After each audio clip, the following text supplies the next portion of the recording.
Hello ladies and gentlemen, my name is Dietrich and this is a 2025 Kia K5 GT line sedan. The K5 is Kia's mid-size sedan, so it competes with such vehicles as the Honda Accord, the Toyota Camry, the Nissan Altima, and it has been mildly updated for the 2025 model year. So we're going to review it, go over the updates, and see if it is a worthwhile competitor to those established players in the market. We're going to have a look at the styling, which has been updated a little bit. We'll have a look under the hood and see what's changed there. We'll measure out the trunk space. We'll check the passenger room. We'll see what new interior features we have. And of course, we'll check the safety features. And as always, if some of that sounds good and some of it doesn't, check the description or the slidey bar down below for timestamps. So we'll start with the styling, which has been refreshed for the 2025 model year. The front end is very bold, and of course we have some very unique LED lighting elements for the turn signals and the running lights. Specifically the side that kind of looks like the S off of an old Black Sabbath album. I do think that looks really cool, and it's definitely distinctive to this vehicle. This being the GT line, you do have a little bit bolder front grille treatment, and you have the dark chrome around the sides, so this one looks a little sportier. It's also got the black mirror caps. I've never loved the rear look of the K5. It always kind of looks like it's frowning to me during the daytime in the back. I don't know, the car just looks sad whenever I pull up behind one at a stoplight, but at night it does look nicer with its LED lights lit up. And of course, they've updated the wheel options for 2025. These happen to be 18-inch machine finished and black on the GT line, and they do look very nice and very sporty. And overall, the car has a nice fastback shape, and it is a good-looking vehicle, and I think it stands out in the class specifically because of the LED lighting and the wheels, but stand out nonetheless it does. Now we'll have a look under the hood, and there is a relatively significant change here for the 2025 model year. Last year, the K5s all came with either a 1.6-liter turbo engine, or if you got the K5 GT, the 2.5-liter turbo engine. This year, the 1.6-liter turbo has been dropped and replaced with a 2.5-liter non-turbo engine, which is what you're looking at here. This engine's rated at 191 horsepower and 181 torque, and it comes standard with an 8-speed automatic transmission. It's a little bit interesting that Kia decided to go this route because the rest of the car industry as a whole has been ditching the larger naturally aspirated engines for smaller displacement turbos. But in this case, Kia did exactly the opposite for the 2025 model year. This engine does have a little bit more horsepower than the outgoing 1.6-liter turbo, but it's a little bit down in the low-end torque department, so not really sure why they made this change. Maybe production costs are a little bit less on this 2.5.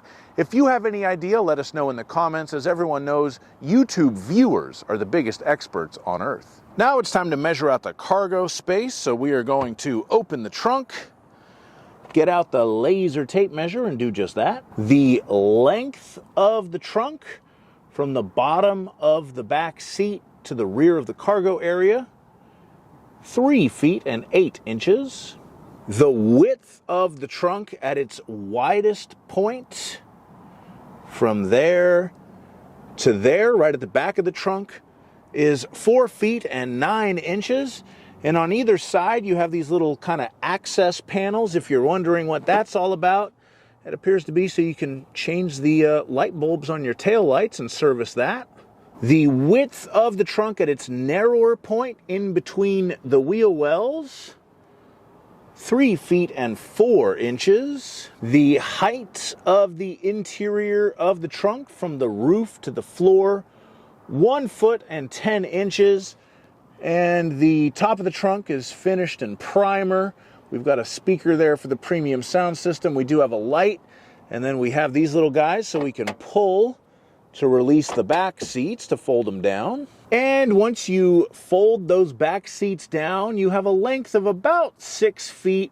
And I say about because that's the measurement to the back of that passenger side seat right there, and it's in a mid position, so that could change based on where you have the seat set. You do have a bit of a hump, although they've disguised it, so it's more like a slope. bit of an angle there, so it's good for putting in long objects, but it's not the most useful cargo area ever. And if you need to lift something into the back of your K5, you'll need to lift it 2 feet and 7 inches off of the ground. And just for fun, we'll take a look under here. We do have a space saver spare tire with some tools, but hey, you do have a spare tire in a new Kia K5 GT line. Now we're going to check out the passenger space, and for this measurement I'll use myself. I'm 6'5", so let's see if I can sit behind myself in a Kia K5.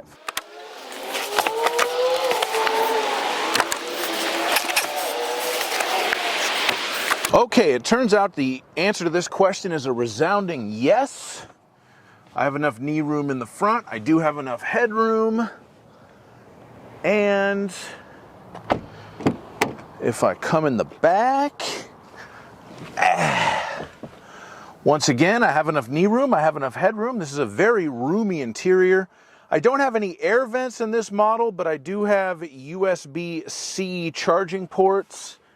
And we have a center armrest with some cup holders as well. So there you go, very roomy interior in this Kia K5.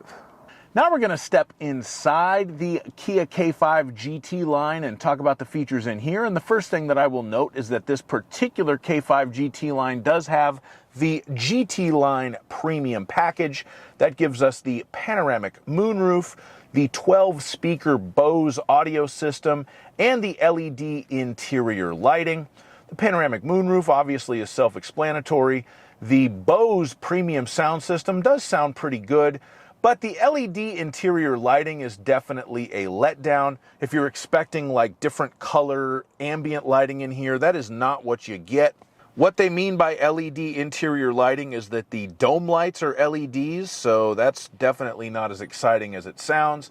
The other option we have in here is the red Syntex seating trim. That is a $295 option. The black and white two-tone interior is free if you would prefer that, or if you want to save $295.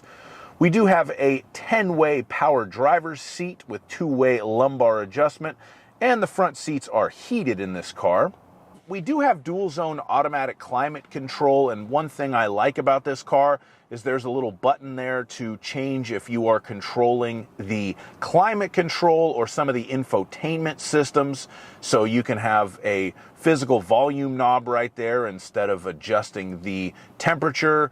You can look at the map for the built-in navigation systems. You can change tracks on your playlist. That's pretty cool. I like that feature. And as I just mentioned, we do have standard navigation built into this car. It's in the 12.3-inch touchscreen. You also have the AM, FM, and Sirius satellite radio connection. Wireless Apple CarPlay and wireless Android Auto are standard as well. This car also, of course, has the sounds of nature.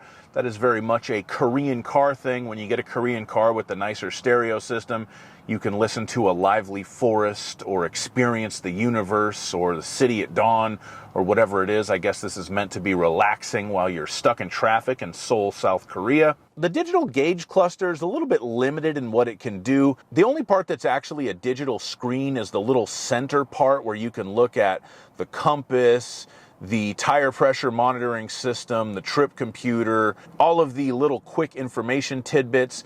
And then you have the speedometer and the tachometer and the fuel gauge and the temperature gauge, but those are really just LED displays. You can change the color for the speedometer and the tachometer, but that's pretty much all you can do with that. When it comes to charging your devices in this Kia K5, you do have a few options. We have 2 USB-C charging ports in the front.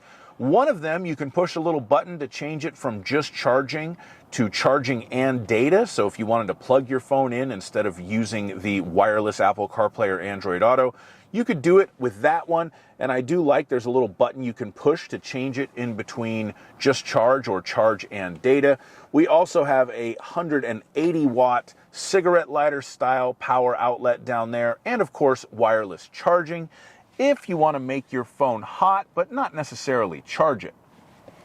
Now we'll move on to the safety features, and we do have a pretty comprehensive suite of modern active safety features in this car. The Kia K5 GT line comes standard with the automatic emergency braking with pedestrian, cyclist, and junction turning detection. So if it thinks that you're going to hit something, it'll beep at you first, and then if you don't intervene, it will hit the brakes to try to prevent that collision. We do have blind spot detection technology. That's the little triangle in the mirror that lights up when there's a car on your blind spot. We have smart cruise control, but since this has the built-in navigation, we also have the highway driving assist, the navigation-based smart cruise control with stop and go and curve assist. That's a little bit of an annoying feature where if you're on the freeway and you set the smart cruise control to the exact speed limit that the Kia system thinks it is, then it'll adjust the speed limit for you. It'll slow down for curves, and I don't know. I don't love that. I just use the regular smart cruise control. We have the rear cross traffic collision avoidance assist. We have the front and rear parking sensors, which are cool. Those will help you when you park. And we have the driver attention and leading vehicle departure alert. So when you're sitting at a stoplight texting, it will beep at you to tell you when to go when the car in front of you moves ahead. Thank you so much for watching my review of this 2025 Kia K5 sedan. As with a lot of the Korean cars these days, I think that it looks fantastic. And as far as the substance is concerned, it's good, but not great, but not terrible. It drives okay, it feels okay, but it looks really, really nice, and it is at a good price point these days.